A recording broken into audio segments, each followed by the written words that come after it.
On a scale of 1 to 10, 10 being powerhouse, how effective are you at resolving conflict and diffusing tension within your team? With today's business environment being so chaotic, moving at lightning speed, and requiring innovative solutions to complex problems, knowing how to prevent or handle conflict skillfully is a must know, even a master skill to possess. So, our guest, Hesha Abrams, head dealmaker and mediator with Hesha Abrams Mediation, will provide you insights along with tips on how to skillfully diffuse tension so it doesn't turn into conflict. Also, how to hold the calm with the tricks she'll provide. And lastly, how not to let people's pettiness derail your goals. So then everyone is working in an environment that is productive and supportive of each other being successful. So stay with us. Welcome, welcome, welcome to Shedding the Corporate Bitch, the podcast that transforms female corporate executives into powerhouse leaders by showing them how to shed the challenges and overwhelm, along with any fear, insecurity, self-doubt, and negativity holding them back. I'm your host, Bernadette Bose of Ball of Fire Coaching, bringing you powerhouse discussions each week to share tips, advice, and sometimes tough love so you create the riches in your work and life you deserve. Let's do this. Hesha, how are you? I'm just great. Nice to meet you. Nice to meet you as well on this beautiful day. I'm so looking forward to this conversation. I think it can't be discussed enough when it comes to conflict resolution. In your words, diffusing tension. And I love the name of your book. I already mentioned it, but holding the calm. So this will be a fascinating conversation. But before we get into that, I like to always have our guests share with our viewers and our listeners a little bit about themselves personally so they can connect and relate with them. So who is Hesha? Well, first thing I like to do is I am a mother. I am a grandmother. Yeah. And for people that understand that, there's a whole lot of wisdom born of pain. So, which is always a beneficial thing, right? Yes. But I'm also a Star Trek geek. So I am all about triumph of the human spirit and the good wins in the end. Nice. Nice. I love that. And you know, that also must keep you in a very positive, optimistic, state as well, despite all the chaos that's going on. Well, and I tell people, we can all say, oh, the world's terrible, going to hell in a handbasket, da, da, da, da. We have more computing power in this little phone in our hands than the Apollo mission had when we sent people to the moon. Right. Okay. We have more now than the richest people did 50 years ago. And I say, number one proof for everybody, Novocaine. Okay. Novocaine's only been out 50, 60 years. So you went to the dentist, buckle up and, bite down on a piece of leather. Yes. So the world is getting better. Is it as fast as we want? No. Is it fair for everyone else yet? No. But is it better? Life expectancy, infant mortality, maternal mortality, on every metric, we as human beings, and particularly as women, are definitely better. Right. And one of the big things I talk about is best is the enemy of better. Let's get better. Nice. Because best, are you saying that best kind of has a ceiling to it, where better means that you're constantly evolving, constantly growing, and plus a lot of times people can't get to solutions because they're looking for the best solution. Best solution is that chocolate cake is not fattening and broccoli is. Okay. I'm not getting what I want. You're probably not going to get what you want. So you got to deal with the cards that you're dealt. So I am very practical, very pragmatic. I don't do win-win problem solving. Oh, Right. For God's sakes. Right. There's no Right. win-win problem solving to the Super Bowl, right? Right. That's not the way the game works. So how do you deal with the real world and difficult people and narcissists and con men and nasty people and dishonest? How do you deal with that? Now, do you That's think what I talk about. Do you think a lot of those things, though, are excuses people make for not, trying harder, not, being pragmatic? They just come up with a bunch of different things that they can pull out of the air to kind of keep themselves complacent in where they're at. Sometimes, I mean, we could have a whole conversation now where I could shrink a dink us because I go through a lot of psychological stuff and neuroprogramming. And I mean, there's so much. But Right, in the end, I could try to figure out why you did what you did. But quite frankly, I just want to get you to do what I want you to do. right, Or I want you not to do what I don't want you to do. right, Or I don't want you to bust my chops over something. How do I deal with the immediacy of making my life better right now? right. That's what I'm talking about. And I want to teach people how to do it because we don't teach people. It's like glasses. See harder, squint more. No, put a pair of glasses on, for Right, God's sakes. right.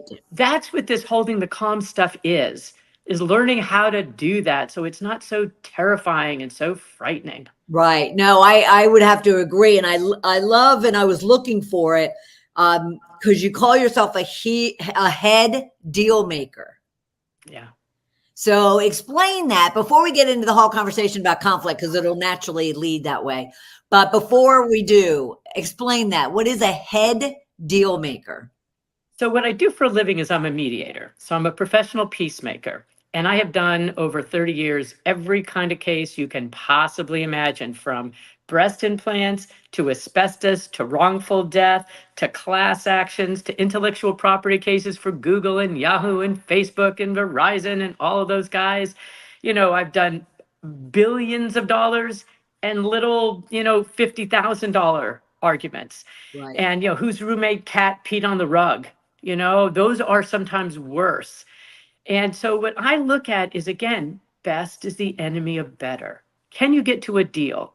A warm deal where we're hugging? Yes, that's just lovely. Often and usually a handshake, or I hate your guts, but I signed the piece of paper and I don't have to see you anymore. Right. Okay. Where can we go on the continuum? Obviously, I'd rather do it better, but I'll take what I can get. Yeah. So it talks about real live people with real live stuff where I may not be able to shrink a dink you. There's too much going on, or I don't have a relationship with you, or I don't have the time, or I don't care. Yeah. All of which is absolutely legitimate. Right. What are the simple, easy things you can do right now? You don't have to take some master class. You don't have to get a master's degree in something. What's something you can do? Or if you pick up this book, this little $15 small paperback today, and make it better. Right. That's why I sat down and wrote this. That's why I wanted to do this for people, because there's tricks, there's magic beans, there's things you can do. And for God's sakes, we don't teach people. Yes, yes. And she is referring to her book, of which is the same title of our episode today, which is Holding the Calm, The Secret to Resolving Conflict and Diffusing Tension. Where in the business environment, like the everyday corporate business environment for those corporate professionals listening, where a mediator would be necessary, or that the leaders need to have the skills of mediation? So it's interesting. I like to call it conflict resolution is the umbrella and the ability to handle conflict. And then underneath it, when you go to a mediator is when you're actually going to a doctor. You're going to a third party to say, we can't deal with this. I need your help.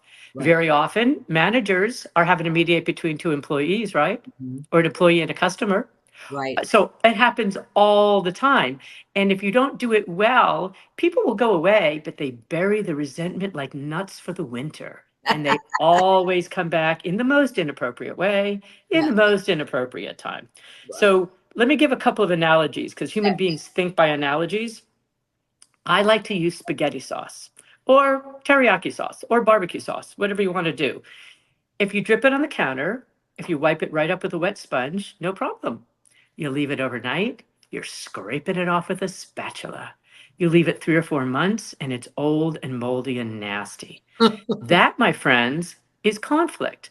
But all of us think of conflict like either a root canal or a colonoscopy without anesthesia, depending on which end you're going from, right? Who says, oh, conflict, great opportunity to learn. Isn't this great? Oh, no, we don't. We go, get away from me as fast as you can. So how do we know how to wipe it up when it's wet? Because no one teaches us how to do it. And what do? If I forget it, if I ignore it, maybe it'll go away. Maybe they don't remember. Trust me, they always remember, right? Yes. So Yes. how do you do that? Certain words and sentence stems. One of the things I do in the book is I give people sentence stems. I give people comebacks. I just sent out, if anyone connects with me on LinkedIn, I post every single day. And I just post interesting tidbits for free for people. I'm not trying to sell a training or anything like that. I just want people to have these skills on how to do it. And I just posted something on one-liner comebacks. When someone is offensive to you or obnoxious to you, you can go, or angry or cry or mad, or you can hit these things. And these one-liners are so good because they take your power back. You're right. Right. That's what's so good about it is, are you okay? Is a nice way. The other way is, whoa, that should come with a warning label. Or, you know what? What did you mean by that? Mm-hmm. Yes. Completely changes the power dynamic because Yes. you don't react. Right. That's just, I mean, I've got so many little tidbits and little things that it can make it easier. It's literally, you don't have to be a caveman or cavewoman shoving food in your mouth. Here's a Right. fork, here's a knife, here's Right. chopsticks, right? Right. So there's obviously different degrees of conflict. And I would say the stronger the tension, the more that it might lead to mediation of some kind. Right. And you talk about wanting individuals to be skillful at knowing how to diffuse tension, yet they don't need a degree. Right. So if they're not getting necessarily the degree or extensive training, what are they able to do on a regular basis, if not daily, but on a regular basis to become skillful at dealing with conflict? So let me give us a bunch of examples about this. So first of all, like I said, most of us run away from conflict, scares the heck out of us, right? So one of the things, and I talk about this in the book, I've done hospice work, I've done suicide crisis phone work. It teaches you how to listen. So if you were really into wanting to learn how to do it, those are great suggestions. But if you want something real quick and easy, on a Saturday, go hang out at the returns desk at Walmart. Just watch. In an hour, you'll get an MBA in this. Just watch. You will be able to start telling by body language who's lying, who's telling the truth, who's trying to get away with something. You're going to see so much because it's basically the same thing repeated over and over and over and over again, but different flavors. Right. It's one of the training techniques that you can do, and it's super easy and honestly fun to do. And what it does is it takes your listening to a deeper level.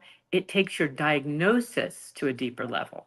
One of the other analogies I like to use is that if you're trying to resolve conflict and diffuse tension, forget being a mediator. You're just with your teenager or your boss or your neighbor or the HOA or someone at church. I mean, it's all of that. Mm-hmm.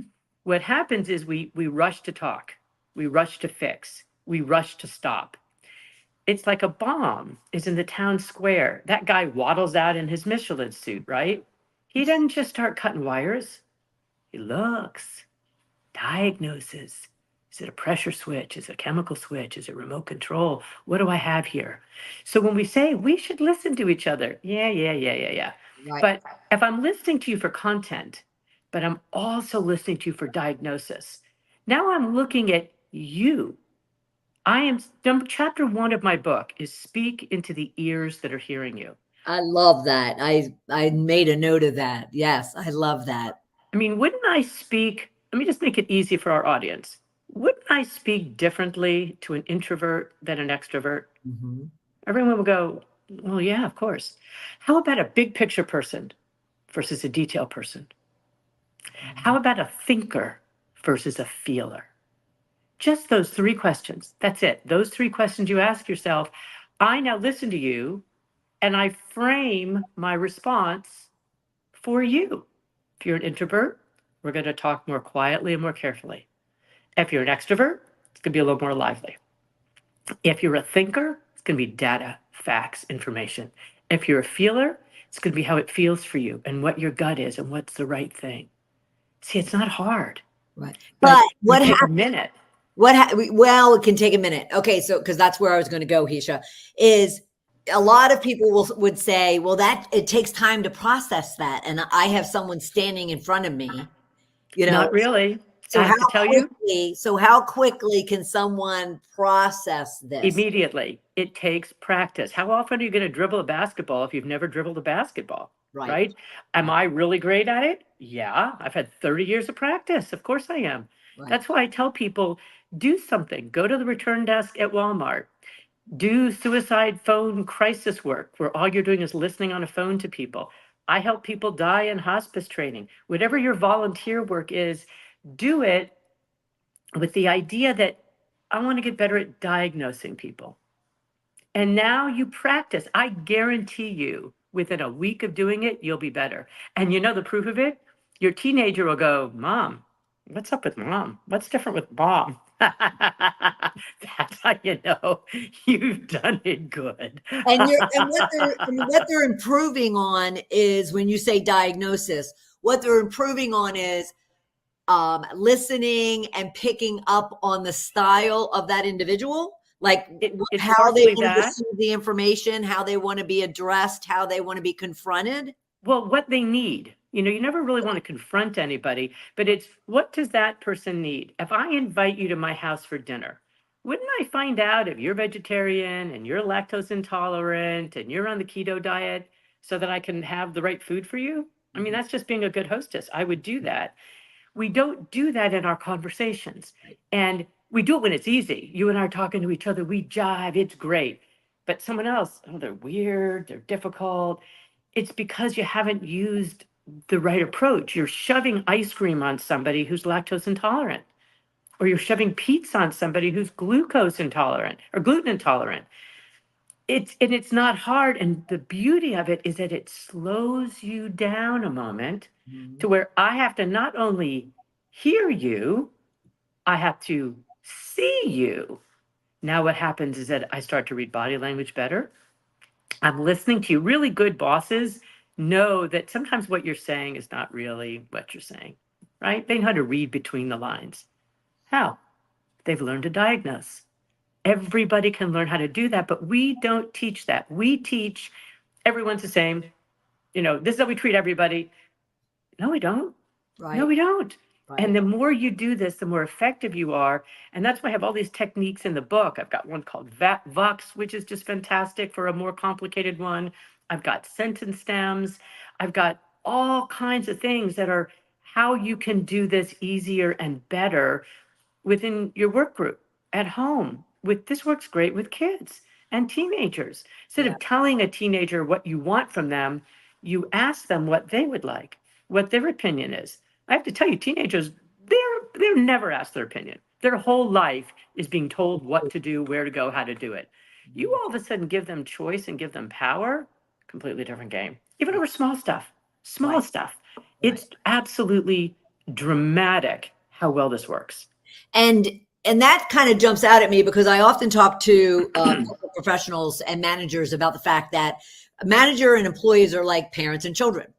Yeah, and if you would actually stop telling them and directing them and dictating to them, and actually, ask them and listen to them, then you'll get a better response. So is that in line with? Extremely. Okay. Now, what tends to happen, especially, let's just use your manager example. I'm busy. I've got 30 direct reports. I don't have time to hold your little hand. Okay, don't. And then see how much time you have dealing with all the other nonsense you have to deal with. Right? It's the spaghetti sauce analogy. I keep telling people, wipe up that spaghetti sauce when it's wet. It's so much easier. And when you don't, then go, here's a trick I'm going to give our audience. Turn to someone and say, I didn't handle that like I would have wanted to. Can I have a do-over? Who says no to that? Nobody says no to that. Right. The other person then goes, okay, you gave them respect. You listened to them, you're getting information, you showed vulnerability. It is the greatest thing ever that if you're tired, you're hungry, you're cranky, of course you're a human being, for God's sakes. You give yourself some grace. Yes. And it comes out and then you go, that didn't come out the way I wanted to. I'm really sorry. Can I have a do-over? Yeah. Nobody says no. And it always works. It's a great, great, great technique. And you want one more for everybody? Because I want to give people some specific concrete stuff. Sure. Let's say I'm talking to you and you're just getting on my nerves. You know, either I like you or I don't like you, or I'm tired, or who cares? You don't have to figure out the why. The why is honestly irrelevant. It doesn't really matter. All I know is that you are starting to annoy me. How am I going to move this conversation or stop this conversation? And you won't stop talking. Think about every meeting you're in or a family dinner. Someone won't stop talking. How do you stop it? Surefire way every single time. I look at you and say, you know what I admire about you? Guess what? You stop talking. What? I want to hear every word that you are going to say. And what Right. I tell people is choose your verb. It's all about verbs. You know what I admire about you. You know what I like about you. You know what I love about you. You know what I respect about you. You know what I enjoy about you. Pick one. Right. And then say something true. Like, let's say you are just pontificating and you're on your high horse. I admire your passion, right? I respect your intelligence. I love that you care so deeply about this. See how easy that is? Yes. It's not hard. And I give you examples in the book so you can memorize them. So then in the moment, boom, you Right. can actually say it. What happens is that person kind of goes, like they don't know what to say. They don't know what to do. Thank you. And now all of a sudden you've created an ally. You've gotten information. You've gained power. You've stopped the situation. It's brilliant. I have used this with billionaires and janitors, Right. and it's a human being thing. Oh, yes, absolutely. So say you diffused it because it was kind of early in the tension. How should the two people or a group of people, say it's a team, and they're in the middle of what is, is percolating and becoming very volatile? Mm-hmm. What can one person, or how would you approach that with that team? So it's a great question. One of the things I like to do is we as human beings are wired to be negative. We are wired that way. Our school system tests us to failure, not to succeed. It's not how well you did on a test, it's how not poorly you did. And then we grade on a curve. So now we're going to compare you with everybody else. Like the whole system is screwed up. It should not be that way. So what we do is we catch people doing it wrong. We don't catch people doing it right. So as soon as I, as a manager, or just a colleague, or anybody who has any kind of gumption or power of the situation can say, things are getting real negative and real tense. I'd like for us to stop. And I'd like for us to take a minute to reflect and go around the room and see something positive, either about that person or about this situation or about this interaction. And it's going to be hard because right now we're focused on finding out what's wrong. I want to catch us doing it right. And I'm going to start. And then you start. And I have done this before. This is a little more advanced, but I've done it where I have a group of people where I'll go around to each person and tell them what I admire about them or what I respect about them. It changes it like magic. I can see that. I can Okay. see And then that. everyone else will do it. And you will have people that are not skillful at it at all that will say, well, I like that you tried. Okay. Remember what I'm saying, everybody. Best is the enemy of better. That's Yep. good enough. It's good Right. enough. Right. Now you start going around. Now we start problem solving. I'm a big believer in flip charts. I love flip charts because it's very easy for people to go, yeah, yeah, yeah, yeah, auditorially, Right. Right. or in emails. But Mhm. if you're in a group in any kind and you have a flip chart up, at the top of the page, you write solutions. And next to it, you write barriers to solutions. And as people are talking, we put it in its correct column. That's all. Now, all of a sudden, we start looking at potential solutions. And what are the barriers to the solutions? Well, we need to solve for the barriers too, right? Mhm. Okay. And now we start going through it. And I tell you, more than half the time, what you thought was a problem is not a problem at all. It's Right. something else. Right. Diagnosis. That's what we keep talking about. Chapter 1 of the book, speak into the ears that are hearing you. You will diagnose and you will get so much good stuff. And where does trust come into play? Because obviously, it's either going to open the wells of being able to have these difficult discussions, or it's going to slam it shut if someone doesn't trust the other person, or there's a whole, culture of distrust. Yeah. How does that play into this? And what are some tips and ideas for our listeners and viewers? So I'd like that you ask that, because you can tell I'm not a kumbaya gal, and I'm not a win-win problem solving. And I know we all train that and do it. And for God's sakes, it works 15, 20% of the time, which means it fails 80% of the time. So I hate that we're like, it's like telling people to go on a diet that doesn't work and everyone can't lose weight. It's like, why would we do something that literally does not work? It works if everyone's in alignment and everyone has the same self-interest and everyone's nice and everyone wants to do stuff together. Great. That's lovely. 80% of the world's a jungle, and it's not like that. So when we talk about trust, that's making the assumption that there is trust, or that we can be vulnerable. And you know what? In the vast majority of the world, you can't trust and you can't be vulnerable. And you're foolish if you do. Okay. You want to have an open mind, but not so open that your brains fall out, right? This is a jungle here. This is a real life jungle. So people are on a need to know basis. People have to earn your trust. Everything that I'm talking about has nothing to do with trust. You deal with the ears that you're speaking into. If that person is a not trustworthy person, you've got all kinds of protections that you use. If they are more trustworthy, you can explore more vulnerability. That's the diagnosis part, why that's so important. You decide what you reveal and how you don't. And if I really don't trust you, you know what I admire about you so much? That you can keep confidences. And even if that other person doesn't trust you, doesn't make a difference. But you know what? The more you ask for do-overs, the more you validate, the more you diagnose, the more you listen, the more they will trust you. Yes. Okay. So that's where I was getting to, is your solution for that. If you sense that someone doesn't trust you, and that's why because a lot of managers, they'll say, why doesn't my team open up to me? Why won't they come and I ask them for their input, why should they, if you can fire me or discipline me or not give me a raise? Why in the world would I trust you? Right. The relationship is not a trustworthy thing.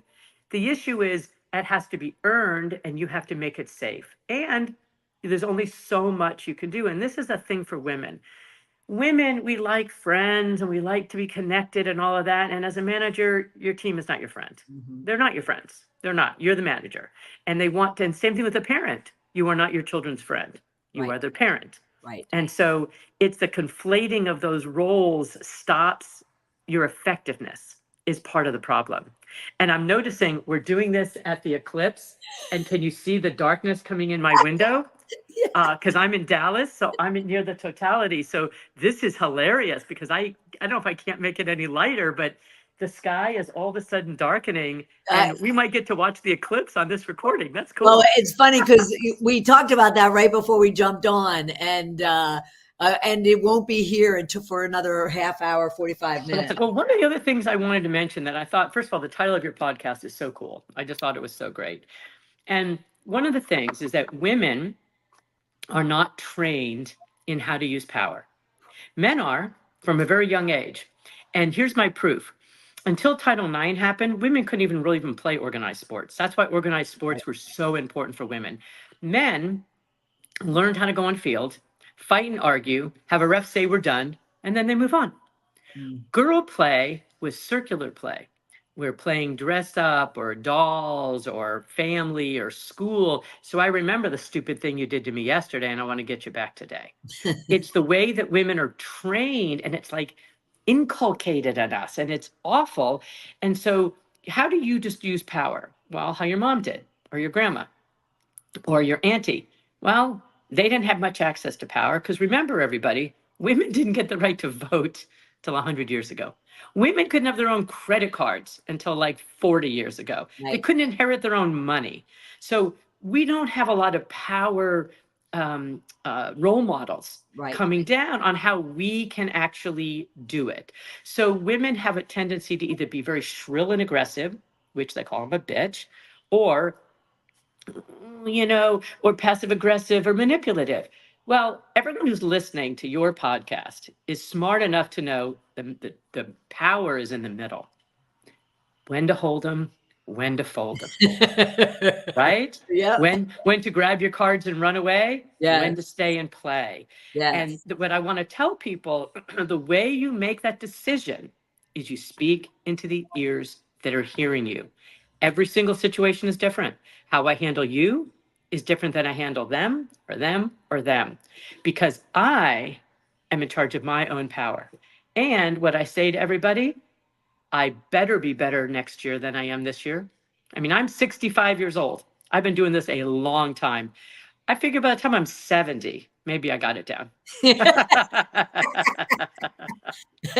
But that's the part of the power is we are okay with the fact that we want to continue to learn and grow and evolve. I want to until, I'm 6 feet under. I agree with you. So I agree with you. Okay. I'm perfectly okay with, with all of that. All right. Okay. So where you also talk about when it comes to your book, Holding the Calm, you also talk about creating small winnable victories. Yes, ma'am. Everybody always wants to go for the big victory. Yes, ma'am. So those small winnable victories are whatever the heck you can get. Okay. And so instead of going for the big stuff, remember when I did I said the flip chart where you've got what are the solutions and what are the barriers? Yes. A barrier could be something so simple like I don't like when we're meeting, or it's too close to lunch, right? There was actually a study done, interestingly, that parolees who came up before the board for their parole in the morning or the early part of the morning got much better deals on parole than people right before lunch because the judges were hungry. Yeah, sure. Hangry. They were hangry. Okay. It's true. You don't know because you don't walk in the other person's shoes. So you don't really know. You have no idea what's going on. Yeah. So this is the diagnosing and all that kind of stuff like we've been talking about. But that's why it's so important to figure out every situation is different. And the more you do it, the better at it you're going to get, my friends. And the more fun it's going to get. And the less scary it's going to get. Cool. That's huge because you also talk about be the grown up. But at the same time, I would think that there is a degree of confidence that comes into play here as well, to feel as if you're skillful, to feel as if you know how to do this. At least, you always say best is the enemy of better, but so they're always looking for ways to be better. So help us understand what they can work on as far as even their confidence to then deal with diffusing tension and conflict. Exactly what we're talking about. Where does good judgment come from? Making bad judgment. Where does experience come from? Falling in a hole and going, I'm not going to fall in that hole again. I'm going to, oh, no, there's a hole over there. I'm not going to do that again. That's how you get confidence, is you practice. And so what I always tell people is if you've got a problem at work, practice at home. If you've got a problem at home, practice at work. Just practice. Yeah. It's not hard to do. We just don't know how to do it. Right. And I mean, I keep saying, squint. What's wrong with your eyes? Just look harder. Or give me a pair of glasses. Right. That's what this book is. It's a pair of glasses for people.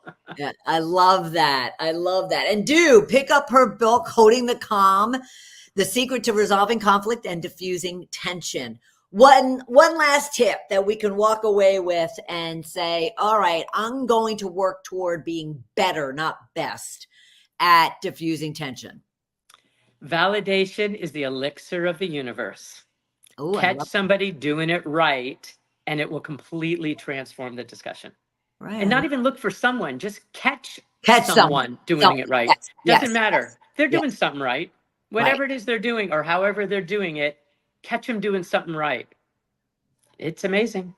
I love it. Love it. Thank you so much, Hesha. This has been fabulous. My pleasure. So follow her on LinkedIn, Hesha-Abrams-ESQ.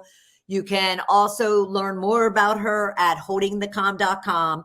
And of course, go to Amazon and pick up her book, Holding the Calm. Thank you so much. I so appreciate this. It's been awesome. My pleasure. Hold the Calm. That is, according to our guest, Hesha Abrams, all around diffusing tension, resolving conflict, being skilled at identifying what she says, diagnosing what the other person needs in order for then you to be successful at coming up with a solution.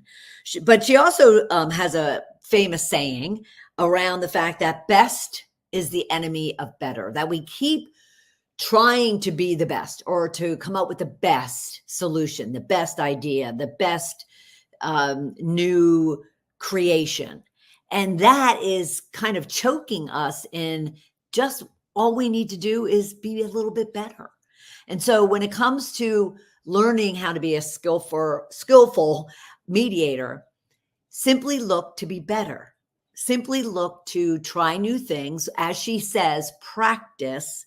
So then you can be better at diffusing tension and resolving conflict. For anyone who is struggling with just trying to figure out how to be a powerhouse leader and how to build a very productive, effective, and successful team, then don't hesitate to reach out to me. You can always book a call just to discuss what it is that you're challenged with.